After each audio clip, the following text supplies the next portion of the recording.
Hello everyone, today we will learn how to tell time in English. Let's get started. Here you can see it's 12 o'clock. তার মানে এখানে ঠিক 12টা. It is 12 o'clock.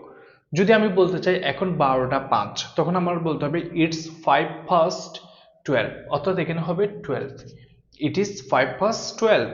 আমি যদি বলতে চাই এখন 12টা 10 তখন আমার বলতে হবে it's 10 past 12. It's 10 past 12. আমি যদি বলতে চাই এখন 12টা 15 তখন আমার বলতে হবে it's quarter past 12. It's quarter past 12 অথবা it is quarter past 12 বলা যাবে।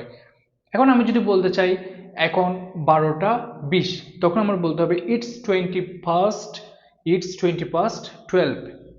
এইভাবে আমি যতটা টাইম বলবো ততটা আমার বলতে হবে। আমি যদি বলতে চাই এখন 12টা 27 তখন আমার বলতে হবে it's 27 past 12। আমি যদি বলতে চাই এখন 12:30 30 তখন আমার বলতে হবে it's half past 12। It's half past 12। It's half past 12। আশা করছি আপনারা বুঝতে পেরেছেন। এরপর যদি আমি বলতে চাই 12টা হওয়ার আর 5 মিনিট বাকি তখন আমার বলতে হবে it's 5 to 12। It's 5 to 12।